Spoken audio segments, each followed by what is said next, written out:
students, welcome to my another video lecture. So today I will talk upon optical rotation.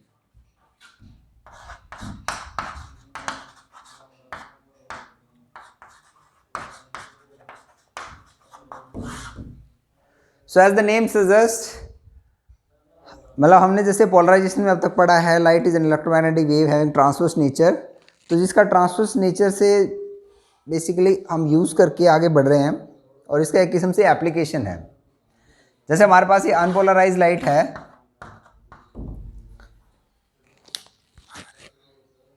This is letter से unpolarise light and इसको मैंने किसी Nicole prism से अगर मैंने पास किया है सो इसमें दो पोलराइजेशन बनने चाहिए, एक ऑर्डिनरी इधर आ जाएगा, एक्स्ट्रा ऑर्डिनरी सीधा चला जाएगा। This is unpolarised light, this is Nicole prism, so this is something which is expected, right. अब सेकंड केस में हम क्या करते हैं, ये अनपोलराइज्ड लाइट है, निकॉल प्रिज्म से पास करते हैं,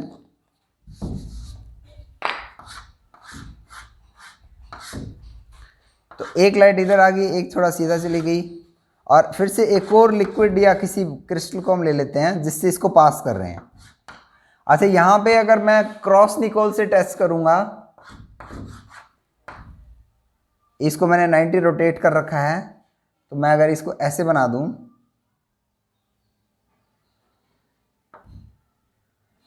मतलब crossed, this is my let us से क्रॉस्ड निकोल, एनालाइजर की तरह काम कर रहे हैं इसके साथ हम। तो यहाँ पर नो लाइट, कोई लाइट नहीं दिखनी चाहिए मुझे। पैरेलल में मुझे लाइट दिखेगी, अगर इसका ओरिएंटेशन ऐसे है तो मुझे लाइट दिखेगी, अगर इसका ओरिएंटेशन अगर ऐसा हो गया है तो मुझे लाइट नहीं दिखेगी। बट अगर मैं इस सिचुएशन में, ये तो केस 1 है मेरा, this is my case 2। Case 2 में हमने क्या किया, यहाँ तक तो सेम है, यहाँ पे ये एक्स्ट्रा ऑर्डिनरी लाइट आई और यहाँ पर मैंने एक मटेरियल लिख दिया जिसका नाम है optically active. Optically active material लिख दिया है, वो कुछ भी हो सकता है, calcite, quartz, sugar solution, turpentine oil, तो बहुत सारे मटेरियल ऐसे हैं जो ऑप्टिकल एक्टिविटी शो करते हैं। तो क्या होगा यहाँ पर, जो मैं अगर देखूँगा एक और प्रिज्म लगा के, तो क्रॉस पोजीशन में मुझे लाइट दिखेगी। यहाँ पर तो नो लाइट थी, यहाँ पर लाइट दिखेगी। तो वो दिखने का जो रीज़न है वो ये है कि जो ऑप्टिकली एक्टिव मटेरियल है, इसने क्या करा, पोलराइजेशन को रोटेट कर दिया थोड़ा सा ऐसे, तो इसका वो कंपोनेंट उसमें जीरो नहीं हो पाया। So this phenomena is happening because of मतलब इसको बोलते हैं ऑप्टिकल रोटेशन। इसका जो इलेक्ट्रिक फील्ड का जो वाइब्रेशन है, that becomes rotated by some angle, and depending upon this we have the two kinds, lever rotatory, जो लेफ्ट की तरफ रोटेट करते हैं, मतलब इनपुट अगर ऐसा है मेरा तो इसको ऐसा कर देंगे। दूसरा है डेक्स्ट्रो रोटेटरी, ये राइट की तरफ रोटेट करते हैं पोलराइजेशन को। अगर मेरा इनपुट पोलराइजेशन ये है तो ये ऐसे कर देंगे राइट, सो ये राइट करेंगे, ये लेफ्ट करेंगे। So this phenomena is called optical rotation. The crystals which are causing this kind of effect are called optically active materials or the crystals. और इसमें हमने ये देखा कि पोलराइजेशन जो है वो रोटेट हो जाता है through some angle theta, depending upon the nature of material, whether it is laevo rotatory और dextro rotatory. Accordingly we will see the polarisation rotation. तो ये जो ऑप्टिकल रोटेशन हो रहा है, इसके लिए बेसिकली क्या है, ये सर्टन पैरामीटर्स हैं जिसके ऊपर डिपेंड करता है। मान लो थीटा एंगल से जो रोटेशन हो रहा है, that depend on certain parameter. The first one is the length through which light has travelled, length of the crystal और द लिक्विड सोल्यूशन जो भी हम यूज कर रहे हैं। सेकेंड है उसका कंसंट्रेशन, मतलब डेंस है तो हमें ज़्यादा इफेक्ट दिखेगा, लाइट है तो हमें कम दिखेगा। And directly inversely proportional to lambda square. तो मतलब ऐसे ऐसे होता है कि different length, different concentration, different wavelength के लिए जो रोटेशन है वो डिफरेंट होता है। तो larger is the length, larger will be the angle of the rotation, directly proportional to the concentration, inversely proportional to the wavelength square. तो इसको बोलते हैं इसको समझने के लिए ना एक टर्म है जिसको बोलते हैं ऑप्टिकल रोटेशन, नहीं इसको बोलते हैं rotatory dispersion. This is called rotatory dispersion.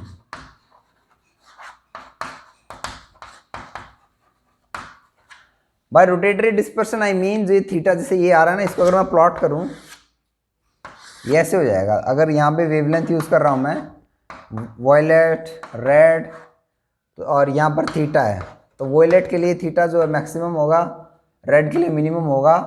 तो ये विबग्योर जो बना मेरा ऐसे हो गया ना, दिस इज विबग्योर। तो अलग अलग कलर के लिए अलग अलग जो है रोटेशन होगा, इनवर्सली प्रोपोर्शनल टू द। तो मतलब अगर मेरे पास इनपुट में ये पोलराइजेशन है, वाइट लाइट है, पोलराइज लाइट है, और उसको मैं किसी मटेरियल से पास कर रहा हूँ जो ऑप्टिकली एक्टिव है, तो इसका ना एक स्पेक्ट्रम दिखाई देगा मुझे। मैक्सिमम रोटेशन होगा ये वॉयलेट कलर के लिए, मिनिमम होगा रेड के लिए। तो ये एक किस्म से डिस्पर्शन इफेक्ट की तरह होगा कि वाइट लाइट को डिफरेंट एंगल पे रोटेटेड इफेक्ट्स दिखाई देंगे, अलग अलग कलर अलग अलग एंगल पे दिखाई देंगे। This phenomena is called rotatory dispersion.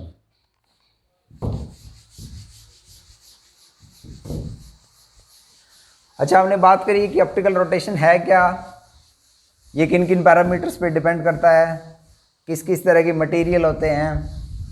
अब हम बात करेंगे थियरी कि जो ऑप्टिकल रोटेशन जो होता है ना, उसकी थियरी क्या है, ये क्या चीज़ है जिसको डिसाइड करती है ऑप्टिकल रोटेशन के होने के लिए। So that is the Fresnel theory, Fresnel theory of optical rotation.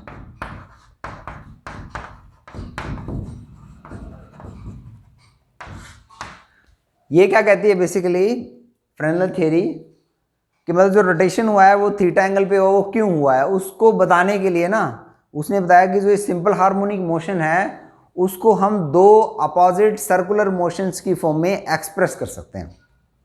This is the main crux of this Fresnel theory of optical rotation.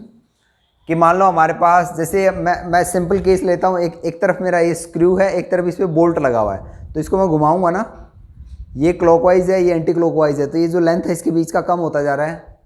उल्टा घुमाऊंगा तो ये बढ़ता जाता है। तो जो ये लेंथ का जो ओपनिंग है या गायब होना है वो बेसिकली डिपेंड करता है इन दो के अपोजिट सर्कुलर मोशन पे।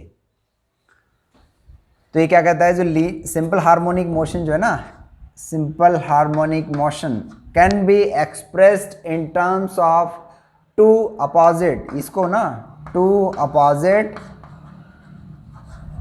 सर्कुलर मोशंस की फॉर्म में एक्सप्रेस किया जा सकता है। तो इस चीज को यूज करके जो है फ्रेनेल थ्योरी को एक्सप्लेन करेंगे। फ्रेनेल थ्योरी एक्सप्लेन करेगी फिनोमेना को जो ऑप्टिकल रोटेशन है बेसिकली। तो जैसे हम कंसीडर कर लेते हैं, मान लीजिए ये हमारा एक इस तरफ से, ये हमारा मान लीजिए पोलराइजेशन ऐसे है, इसका ये लेफ्ट सर्कुलर है, ये इसका राइट सर्कुलर मोशन है। तो इसमें जो है रिजल्टेंट मान लीजिए ये रोटेट होके ना ये यहाँ पहुँच गया है, लेफ्ट एंड राइट। और मान लो इसमें अगर ऑप्टिकली एक्टिव मटेरियल है तो ये क्या होगा, अगर डेक्स्ट्रो रोटेटरी क्रिस्टल हमारा है तो मैं इसके लिए यहाँ बना देता हूँ थोड़ा सा आगे, इसको थोड़ा पीछे बना देता हूँ ऐसे। तो ये बेसिकली ऐसे लिखा जा सकता है कि ये ऐसे, इसके दो कंपोनेंट बनाए जा सकते हैं, ये एक है और एक ये है। तो इसके ना ऐसे डायमेंशन डायग्राम बना के हम बना सकते हैं। अगर ये θ/2 अगर मैं लिखता हूँ, फुल थीटा है तो ये θ/2 लिखा जा सकता है। देखो अगर रोटेशन नहीं होता, मतलब ऑप्टिकली एक्टिव मीडियम नहीं होता, तो जो उसके दो कंपोनेंट है ना उसको मैं x1 में लिखता, लेट अस से a sin θ या ωt, और y1 को लिखता, ये राइट के लिख रहा हूँ मैं, राइट हैंडेड मोशन, उसको लिखता मैं a cos θ। अगर ऑप्टिकली एक्टिव नहीं है तो ऑप्टिकली इनएक्टिव है इनएक्टिव मटेरियल की हम बात कर रहे हैं। तो लेफ्ट हैंडेड मोशन के लिए भी लिखेंगे हम इसी तरह से x2 एंड y2। x2 हो जाएगा हमारा माइनस ए साइन थीटा, y2 हो जाएगा हमारा a कोस थीटा। तो अब दोनों को ऐड करो, x1 प्लस x2, ये तो 0 हो गया। y1 प्लस y2 को ऐड करोगे तो ये 2a कोस थीटा हो गया। तो देखो हमने देखा कि जो y में तो सारा कुछ आया दो सर्कुलर मोशंस की फॉर्म में, मतलब इनको स्क्वायर एंड ऐड करोगे तो इक्वेशन ऑफ सर्कल बनेगा x1 square plus y1 square equal to a square, ये सर्कल का इक्वेशन है।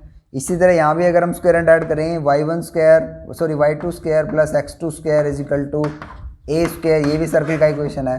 तो दो सर्कुलर मोशंस की फॉर्म में हमने एक लीनियर मोशन को एक्सप्रेस कर दिया है 2a cos थीटा।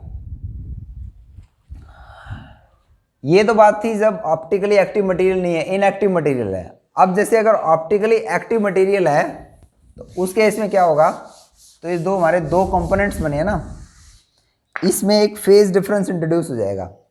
जैसे हमारा कंपोनेंट है लेट अस से जो x1 है, राइट वाले में एडिशनल फेज आ जाएगा क्योंकि वो डेक्स्ट्रो रोटेटरी है। तो x1 हो जाएगा हमारा a साइन थीटा को अगर मैं ओमेगा टी यूज करता हूं plus 5,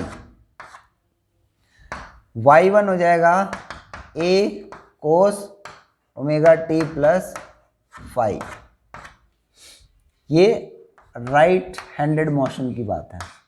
similarly left handed motion होगा, उसमें कुछ नहीं है, x2 सेम है a minus A sine theta, theta की जगह हमने ओमेगा टी यूज़ किया है। y2 होगा हमारा a कॉस थीटा। देखो इसमें और इसमें डिफरेंस ये है कि हमने थीटा तो ओमेगा टी भी यूज़ किया जा सकता है एंड एडिशनल फेज आ गया फाई का, क्योंकि ये डेक्स्ट्रो रोटेटरी लिया है हमने। इसको हटा देते हैं एक बार के लिए।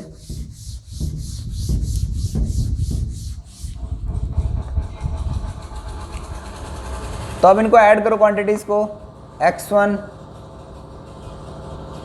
प्लस x2 क्या होंगी basically a sine omega t plus 5 plus minus a sine omega T, ये हो जाएगा twice a cos omega t plus 5/2 times sine omega T. Similarly y1 plus y2 को अगर हम ऐड करेंगे तो ये बनेगा a cos omega t plus 5, right, और बनेगा ट्वाइस तो है इसमें cos omega t sine c plus sine d, sine c sorry cos c plus cos d formula use किया हमने। तो ये रिजल्टेंट x है, अगर ये रिजल्टेंट y है तो देखो इनको रेशियो अगर मैं लिखता हूँ x/y लिखता हूँ अगर मैं, तो ये बन गया साइन y कोस होता है 10 ओमेगा टी, तो नहीं बनेगा भाई, ये 5 आया, सॉरी 5/2, तो ये हो जाएगा 10 5/2। तो देखो इसमें जो एंगल बना ना, एंगुलर रिलेशन बना x एंड y कंपोनेंट्स के साथ, वो टेंजेंट ऑफ 5/2 बना। तो this is the theory of optical rotation. तो इसमें जैसे ना हम एंगल पे भी बात कर सकते हैं कि जैसे ये हमारा वो था ना,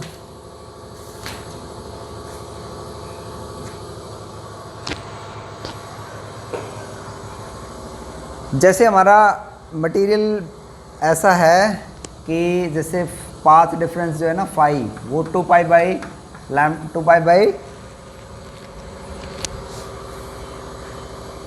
lambda into mu o minus mu e, o i की बजाय लेफ्ट एंड राइट हमारे लेफ्ट एंड राइट मोशंस हैं, तो इसके लिए हमें म्यू एल आर लिखेंगे, बुक में भी आपके यही लिखा हुआ है,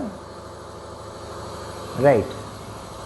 और ये डिस्टेंस लेटर से डी है, थिकनेस जिसके अंदर से वो पास हो रहा है, राइट।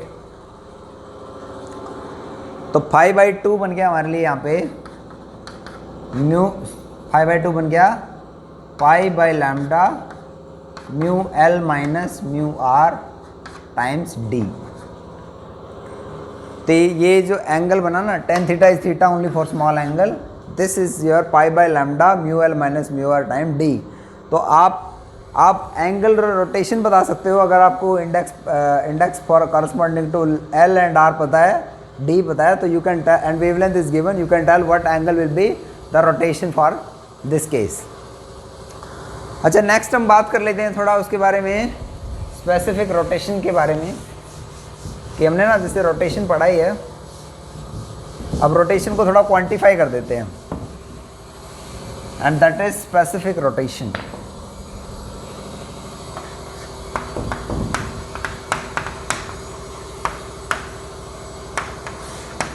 स्पेसिफिक रोटेशन क्या है बेसिकली, जैसे थीटा जो हमारा था ना is directly proportional to length and concentration, और इसको मैं कांस्टेंट को s लिख दूं, l इंटू सी हो जाएगा ये, तो s को मैं लिख सकता हूँ थीटा बाई l इंटू सी। तो specific rotation is the rotation caused by a crystal having length equal to 1 decimeter, concentration having 1 mg पर क्यूबिक सेंटीमीटर, तो उसकी वजह से जो रोटेशन आएगा उसको बोलेंगे स्पेसिफिक रोटेशन। तो अगर ये जो हमारा एक्सप्रेशन बना ना एस, इसको ऐसे भी लिख सकते हैं थीटा अपॉन एल इंटू सी, तो सी को मैं लिख सकता हूँ एम बाई वी, वी ऊपर चला जाएगा तो ये हो जाएगा एस हो गया हमारा theta V upon L into M. M is the molar mass, उसके लिए theta is the angle, V is the volume and L is the length of the crystal. तो आज के लिए इतना ही काफ़ी है। नेक्स्ट हम पोलैरिमीटर्स पढ़ेंगे। पोलैरिमीटर बेसिकली दो तरह के पोलैरिमीटर्स हैं। Thank you very much.